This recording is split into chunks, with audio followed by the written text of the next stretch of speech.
이제 여기서는 이제 케이블에 대한 필드, 그러니까 평가, 크로스톡, 그다음에 쉴딩에 대해서 좀 알아보도록 하겠습니다. 이 전반적인 이제 기초적인 프로세스를 좀 확인한 다음에는 뭐 자동차, 항공기에 대해서 구체적인 그 데모 모델을 가지고 내용을 정리해 드리도록 하겠습니다. 뭐 구체적인 이야기는 앞부분에서 좀 많이 했기 때문에 너무 디테일한 이야기는 좀 빼고 넘어가도록 하겠습니다. 보통 그 케이블이 들어있는 이 부분을 이제 케이블 단면도라고 하는데요. 이 케이블에서 내가 혹시 보호하고 싶은 케이블이 있을 수 있습니다. 그렇다면 보호하고 싶은 케이블이 있는데 원래는 이 정도인데 어느 정도까지 보호하고 싶은지 이거를 알고 싶다는 것이죠. 그래서 보호를 해야 되는 부분과 지금 현재 상태를 두 가지를 비교해 놓은 겁니다. 오리지널은 현재 상태이고요. 그 다음에 modified position은 이제 보호해야 되는 케이블의 위치하고 포지션을 좀 바꾼 겁니다. 아무래도 이제 그 포트 1으로부터 멀리 떨어져 있기 때문에 영향성이 좀 덜할 거라는 것을 알고는 있지만 얼마나 덜한지 이걸 알기가 어렵죠. 그래서 요거는 아까 이야기했던 경험법칙적으로는 얘 멀리 떨어졌으니까 그럴 수 있겠다라고 하는 경험법칙과 그다음에 수치적으로 접근해서 이렇게 나오는 것들은 결과적으로 다른 결과다라고 할 수 있고 어느 주파수에서 어디까지 얘가 저기 크로스톡이나 커플링이 덜 되고 있는지 이런 것들을 볼 수 있습니다. 특히 이제 기가헤르츠 0.1 기가헤르츠작 100메가 이하 대역에서 파란색이 두드러지게 더 낮게 표현되고 있는 것을 볼 수 있고요. 주로 이제 케이블이 사용되고 있는 통신 방식이라든지 주파수라든지 그런 내용을 봤을 때 간섭이 훨씬 덜하다라는 것을 확인할 수 있습니다. 그 다음에 이 EMA3D는 HFSS하고 약간 좀 차이점이 도구가, 즉, 우리가 흔히 말하는 이제 그 솔버의 그 메소드가 다릅니다. 그래서 FDTD라고 하는 솔버를 쓰고 있고, HFSS는 FM 모델을 쓰고 있습니다. 물론 이제 isolve도 있죠. 저희가 서버 그리드 모델을 사용함으로써 그 안에 있는 뭐 큰 그리드, 작은 그리드에 따라서 서버 그리드를 이용해서 해석 모델을 크기와 상관없이 해석을 할 수 있다고 보시면 되겠습니다. 버니아 캘리퍼스에 보시면 큰 눈금자가 있고 또 작은 눈금자가 있습니다. 그래서 이런 작은 눈금자를 활용함으로써 해석을 좀 더 쉽게 할 수 있는 근거를 마련할 수 있다고 보시면 되겠습니다.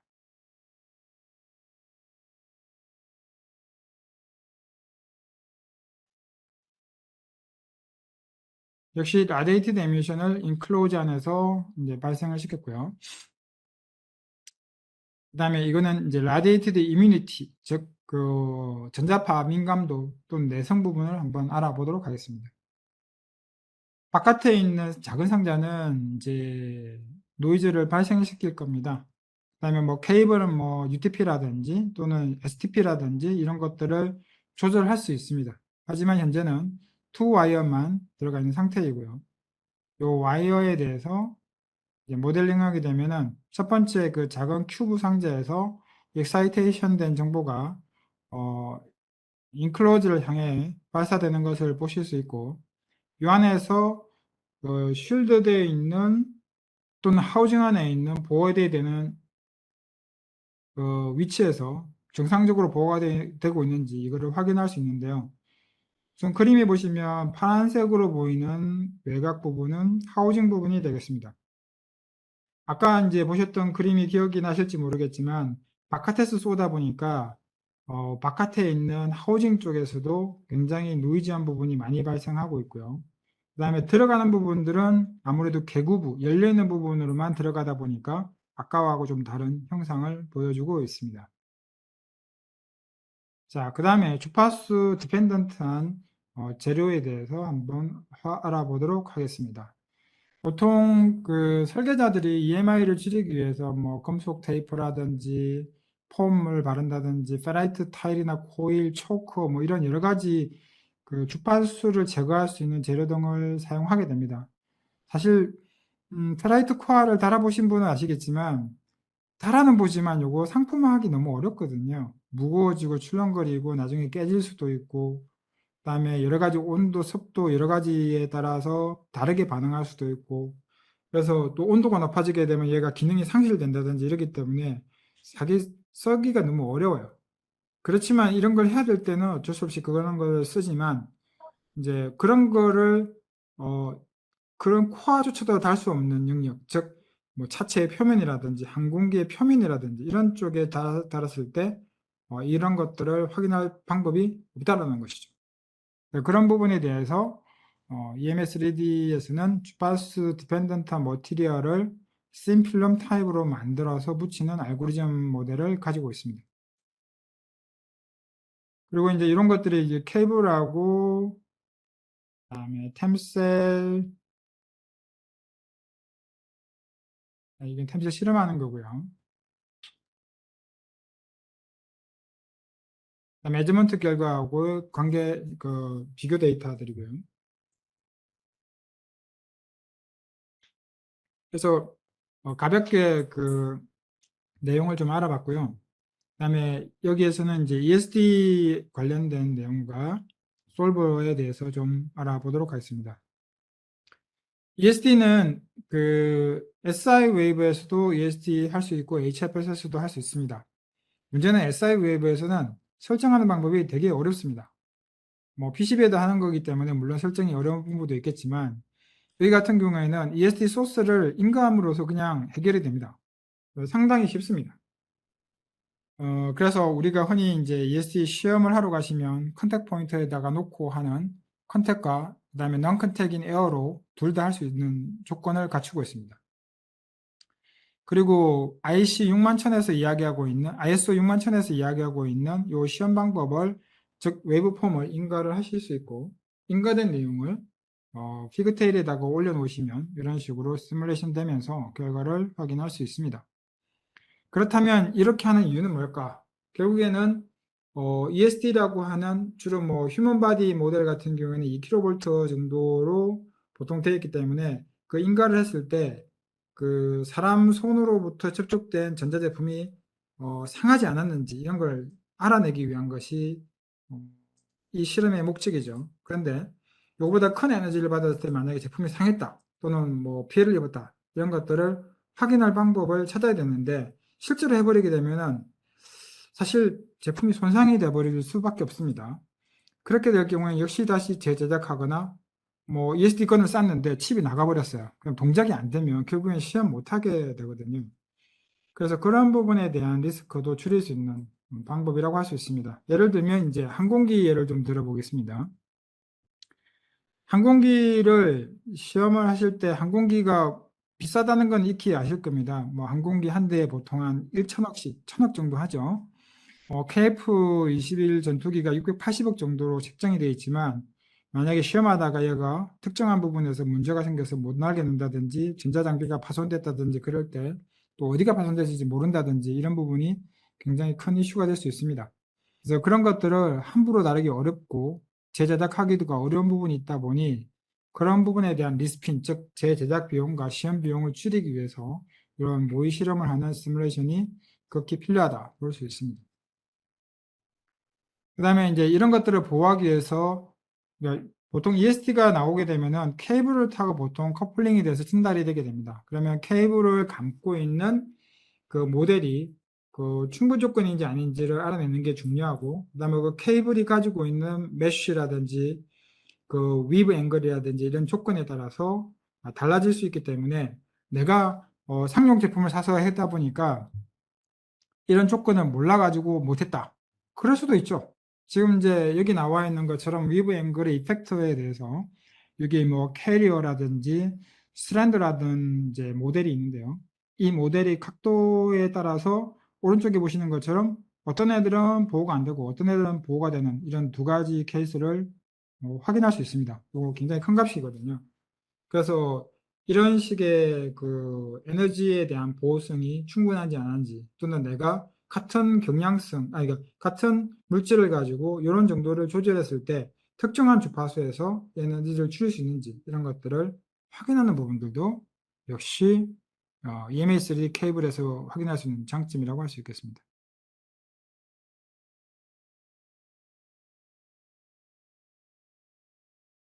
지금 보시는 거는 이제 그런 것들을 확인하기 위해서 트위스트 페어라든지 트리플 페어라든지 뭐 이런 애들이 정상적인 이제 시뮬레이션과 실험 모델이 정상인지 확인하는 내용이고요. 우리 그 한국 사람이라 급하니까 빨리 가겠습니다. 그래서 시뮬레이션하고 측정이 잘 맞더라. 뭐 이런 내용을 이제 보여드리고 있는 부분이라고 보시면 되겠습니다.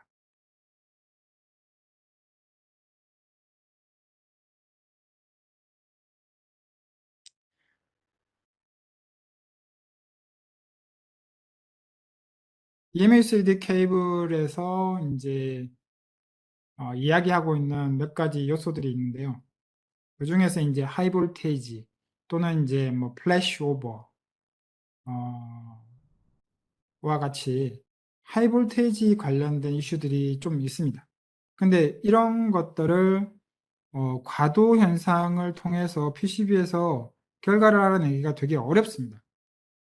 그래서 그 부분 등을 물론 이제 HFSS 같은 도구에서도 할 수 있지만 시간 이제 같은 어떤 그 경향성을 그대로 인지하면서 모델을 만들게 되면 시간이 그 FM 도구가 훨씬 많이 걸립니다. 그래서 FDTD 도구를 활용하게 되면 좀 빠른 시간 안에 그 결과를 확인할 수 있죠. 그래서 여기에다가 소스를 인가를 하고요. 그 다음에 조금만 기다려 보시면 얘네들이 이런 식으로 그 커런트 인듀스드 된 내용을 바로 확인할 수 있죠. 자, 이렇게 됐을 때 이제 유도된 전류가 어떤 방향으로 어떻게 흘러갔는지 알 수 있고요. 또 하나는 이제 이렇게 그 한꺼번에 에너지가 막 돌려 들어와서 플래시 오브 돼서 만약에 스파크가 난다든지 그 다음에 원치 않는 에너지 반응을 보이는 이런 뭐 흔히 말해서 우리가 이제 클리어런스라든지 크리피지라는 내용을 알고 계실 겁니다. 클리어런스를 침범했는지 또는 이제 크리피지 효과 때문에 뭐 스파크가 나는 어떤 수준에 도달했는지 이런 것까지도 여기서 해석이 가능합니다.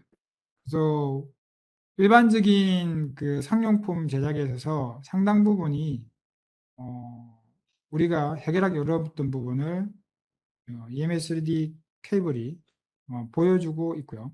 자, 지금부터는 자동차 및 산업 제품과 항공우주 제품, 그 다음에 고전압 제품을 쭉 한번 알아보도록 하겠습니다.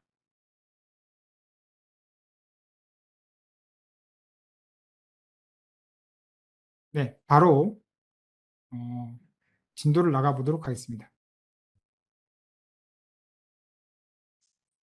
자, 뭐 오토모티브나 산업재에서 뭐 이런 전자회로 캐드뿐만 아니라 시뮬레이션을 사용하고 있는 것은 어제 오늘 일은 아닙니다.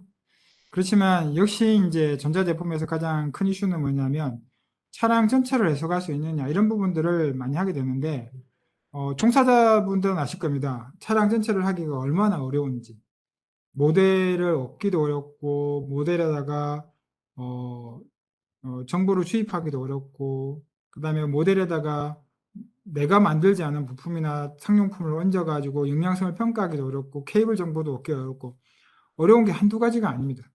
그렇지만 이제 이런 정보들을 얻는 방법과 내용에 대한 소개가 여기 들어있고요. 그 다음에 차폐제나 이런 것들을 붙였을 때 어떤 이펙트가 있고 어떤 효과가 있는지를 바로바로 알고 싶을 때 굉장히 많은 도움이 될 거라고 판단되는 부분입니다. 자, 요거는 그 디자인 단계에서 일어나는 대부분들은 비슷하기 때문에 이거는 넘어가도록 하겠습니다. 지금 화면에 보시는 것처럼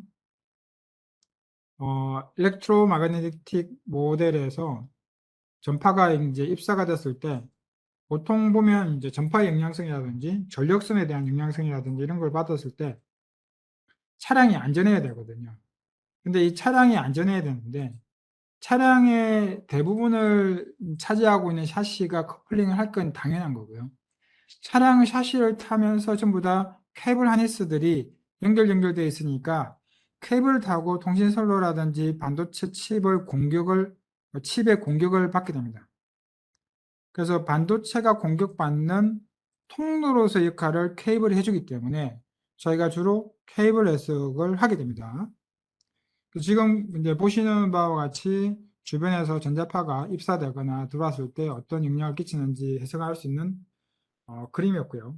여기서도 역시 뭐 ESD 뭐 등등에 대한 해석 등을 할 수 있습니다. 자, 차량에 보시면 여러 가지 센서들이 쭉 달려 있습니다. 그래서 이런 센서들이 달려 있는 것들이 많을수록 우리는 안전하다고 느끼고 있습니다. 물론 이제 당사자들은 되게 어렵습니다. 그러면은 여기에 달려 있는 대부분들은 전장 제품이라고 합니다. 그래서 이런 전장 제품이 각각의 기능을 충실히 수행해야 되지만 전력 또는 커플링 문제, 간섭 문제 이런 걸로부터 안전한지 이런 것들이 아마 걱정이 되실 겁니다. 그래서 이제 많은 국가에서는 시스퍼라고 해서 전자파 장애가 있는지에 대한 이런 것들을 검사하는 규격을 거쳐야 되고요. 여기 보시면 ICN IRP라고 해서 1998년도, 2010년, 2020년 이렇게 해가지고 인체에 영향을 줄 수 있는 전자파 레벨에 대해서 국제적으로 감시를 하는 그런 규격과 단체들이 있습니다. 이런 걸 통해서 뭐 인공치아, 인공장기라든지 이런 것들을 가지신 분들을 보호하는 이런 장치들이 계속 유지가 되고 있고 관리 감독이 되고 있다고 보시면 되겠습니다. 그래서 EMC 테스트가 어렵습니다. 왜? 그 사람들을 무시하면 안 되기 때문에 우리는 특정 수준의 그 전자파를 더 낮춰야 되는 그런 이제 그 일을 해야 되니까 쉽지가 않다는 것이죠. 그래서 이제 여기에 보시면 차량 바디 전체에다가 어떤 이슈가 생긴 이그니션이 발생했고 그 차량 전체에 케이블이 타고 가면서 그것이 어떻게 커플링되고 어디로 흘러갔는지를 알아야 걔를 대책을 세울 수 있습니다. 여기 이제 뭐 쉴드, 팬, 심, 그다음에 케이블 초크 뭐 이런 식으로 제가 그 마킹을 해놨는데 이런 부분들이 중요한 이슈다라고 볼 수 있습니다.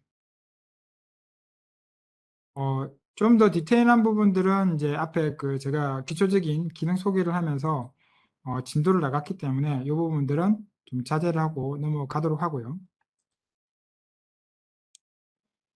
여기서는 이제 그 케이블 이슈가 주가 될 건데요. 케이블을 그리는 쪽, 그다음에 컴퓨터에 차량의 바디를 그리는 쪽 이런 쪽에 각각 따로따로 있습니다. 그런데 한쪽에서는 통합해서 어떤 시뮬레이션을 하고 싶다. 그러면은 이런 케이블 정보를 가져올 수 있게 되고요. 케이블 정보에 대한 것은 케이블 데이터로 불러오실 수가 있습니다. 그다음에 케이블 하니스에 대한 정보들은 아마 그 오버브레이드라고 부르고 또 편조선이라고도 부르는데요. 이 편조선이라고 부르는 캐리어하고 스트레인더에 들어가 있는 내용을 확인해 보시면 우리가 몇 도 각도로 어떻게 쉴드로 보호를 받고 있는지 또 보호를 할 수 있는 수준이 어느 정도인지 이런 것들을 예측할 수 있습니다. 근데 이게 그 케이블을 감는 업체에서 나는 얼마입니다라고 이렇게 제공되는 게 없습니다. 그래서 그 모델을 해석을 하고 또 길이에 따라서 또는 그 주변에 있는 그 에너지 커플링 요소에 따라서 직접 인티그레이션 됐을 때, 통합이 됐을 때 해보셔야 그 결과를 알 수 있습니다. 이 모델에서는 이제 RS485 디퍼런셜 페어가 되어 있는 구조에서 해석하는 모델로 되어 있는데요. 네, 그런 것들이 여기 차량 바디에 연결되어 있을 때, 익사이테이션 됐을 때 어디로 어떻게 흘러가는지 이런 것들을 확인하는 좋은 시스템이라고 볼 수 있습니다. 그 다음에 여기 보시는 뭐 3m 챔버에서 한다든지 10m 챔버에서 한다든지 이런 것들을 뭐 재사용할 수 있는 그런 모델이 나올 수 있기 때문에 뭐 이런 거에 대한 뭐 문제점은 크게 없을 것 같다라고 생각됩니다. 일반적으로 그 몇 년 전까지만 해도 그 전자파 체인버에서 측정할 수 있는 거리를 3m 정도로 한정을 했지만 유럽에서는 보통 10m 체인버를 쓰도록 그렇게 돼 있죠. 그래서 이제 유럽 규격에 맞춰서 우리나라에도 10m 체인버를 많이 이제 도입을 하고 있지만 10m 체인버에 아무래도 수가 적다 보니까 대기 수요도 있고 기다려야 되고 그다음에 비싸기도 하고 이런 문제가 발생하게 되죠. 그래서 이런 문제를 해결하는 방법으로도 상당히 좋은 방법이 아닐까 이렇게 생각이 됩니다. 그다음에 이제 제가 앞서 소개해드렸던 얇은 자성 소재 또는 그 씬 머티리얼 알고리즘 모델인데요. 필름이 작아지면 해석하기가 되게 어렵습니다. 그러니까 얇은 모델을 해석하기 어렵습니다. 그 다음에 표면 전류를 계산하는 전자 방정식을 이용하는 방식과 뭐 그런 이제 그 방정식을 그 유전체 또는 유전상수에 대한 변화가 다변화됐을 때 생기는 문제를 해석하기 어려운 부분이 있습니다. 그래서 전자파 흡수 필름이라든지 전자파 강철 차폐라든지 이런 차폐 문제를 해결할 때 얘는 괜찮은 솔버를 제공하고 있다라고 생각이 듭니다. 예를 들면 지금 차량에 운전자가 앉아 있고 운전자 쪽으로 보호해야 되는 그 EMF, 즉 전자파 필드장을 얼마나 줄일 수 있는지에 대한 부분을 만약에 예측해야 된다면 운전자의 밑에나 또는 케이블 쪽에다가 그 차폐 도체를 바르거나 또는 필름을 발랐을 때 그 부분을 확인할 수 있고, 또는 여기 쓴 스틸을 이야기했는데 스틸에 들어간 부분을 이제 인체 영향성을 볼 수 있는 그런 내용이라고 볼 수 있습니다. 옛날에는 프로브만 갖다 대고 프로브에서 측정한 거를 뭐 됐다 안 됐다 이렇게 하는 경향이 많았지만, 요즘에는 이제 인체 모델들이 많이 발달해 있기 때문에 실제 그 인체가 가지고 있는 이제 스킨, 즉 티슈라고 하는 부분이 그 피부가 가지고 있는 뭐 저항성이라든지 캐파시턴스라든지 이런 것들이 직접 모델이 되어 있습니다. 그래서 인체의 직접적인 두부라든지 심장이라든지 그 다음에 뭐 얼마가 노출됐다든지 이런 정보에 대해서 지속적으로 관찰할 수 있는 부분이 생깁니다. 실제로 인체로는 그런 해석이나 모델, 그러니까 실험을 할 수 없죠. 그래서 그런 부분에 대한 조건부 시뮬레이션으로서는 더할 나위 없이 좋지 않을까라고 생각이 됩니다. 실제로 지금 많이 이런 것들이 진행 상태에 있습니다.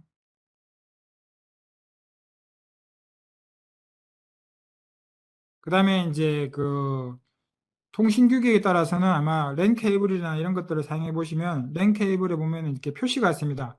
뭐 CAT, 캣이라고 부르게요. 캣, 뭐 카테고리, 뭐 E5, E6 이런 식으로 모델들이 들어가 있는데요. 얘네들을 이제 좀 저렴하고 가벼운 걸 쓰고 싶다, 또는 비싸지만 좋은 거 쓰고 싶다에 따라서 성능의 변화가 생기는데, 이미 채용되고 나면 그걸 바꾸기 너무 어렵거든요. 그러면 항공기에다가 만약에 이런 거를 발랐다 또는 채용했다, 그러면은 E6가 E5보다 훨씬 무겁습니다. 왜냐면 전부 다 실드되어 있기 때문에 그렇습니다. 그런데 항공기 입장에서는 무거운 게 싫거든요. 그러면 E5로 하라 그러면은 간섭이 많이 생기거나 노이즈가 많이 생기게 될 겁니다. 그럼 보호성이 떨어지게 될 겁니다. 그런 것들을 판단하고 싶을 때 굉장히 답답하죠. 그런 부분에 있어서의 효과적인 방법이지 않을까라고 생각이 됩니다. 로봇이라고 되어 있는데, 이런 그 무인 차량이라든지 이런 것들에 대한 부분들도 어, 언제든지 가능하겠죠.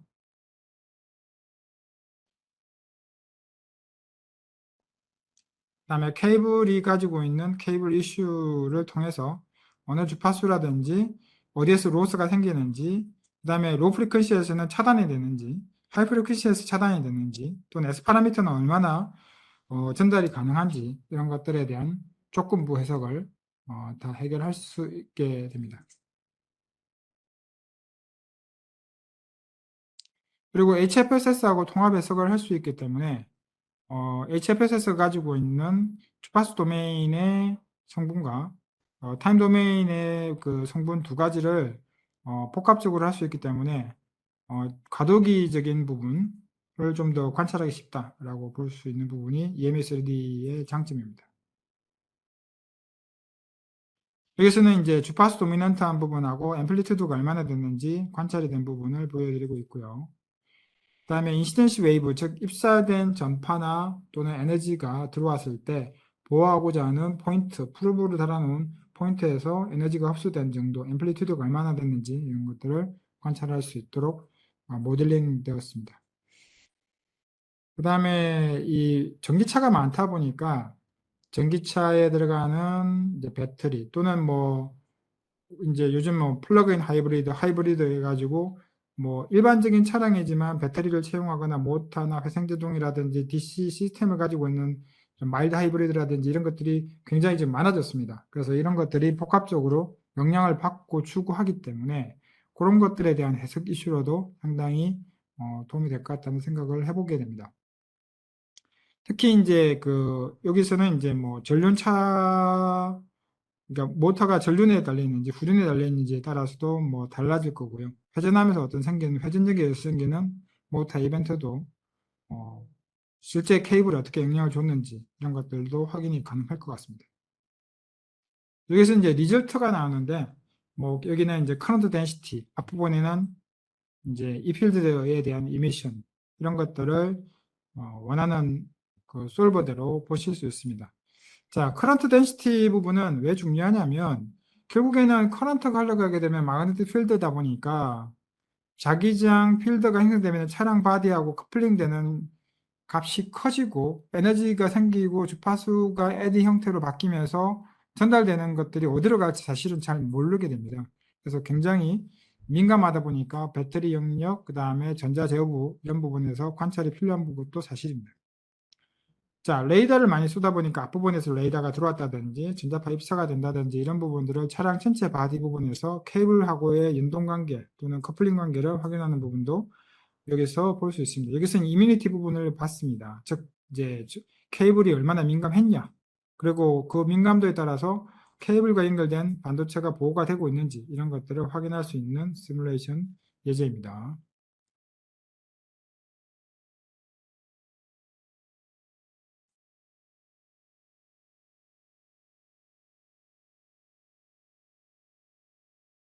그 외에 이제 뭐 이런 농기계 쪽은 가볍게 좀 넘어가도록 하겠습니다. 시간 관계상.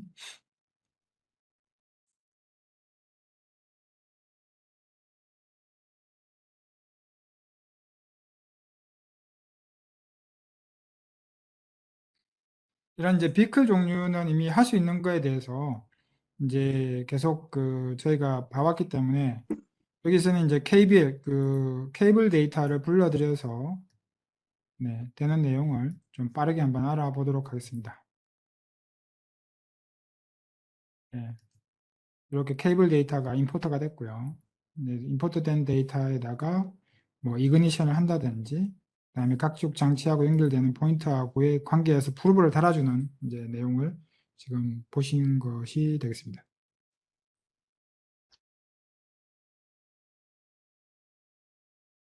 여기에다가 이제 SI 웨이브의 모델을 불러드리게 되면은 이제 앞서도 소개되었던 SI 웨이브는 니어필드 소스, 즉 전자파 노이즈 소스를 가지고 있다 보니까 저 위치에 따라서 차량에 어떻게 영향을 줬는지 알 수 있는 방법도 찾아낼 수 있다고 생각합니다. 그래서 사실은 이미 이제 형상이 확정된 상태에서 차량을 개발하지만 장치의 위치를 옮기는 것만으로도 간섭에 대한 부분 또는 문제점이 해결 안 된 부분이 해결이 된다든지 이런 것들에 대해서 어, 예시화할 수, 예시화할 수 있지 않을까 생각이 드는 부분입니다.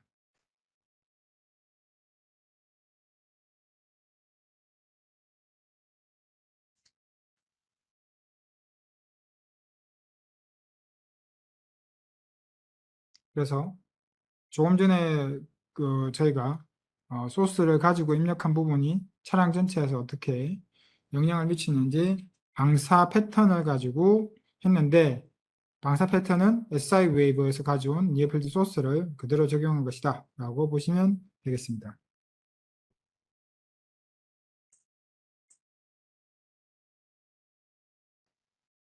EMA3D에서 차량 부분에 대해서 좀 구체적으로 알아봤고요. 그 다음에 빠르게 항공기 쪽으로 한번 가보겠습니다.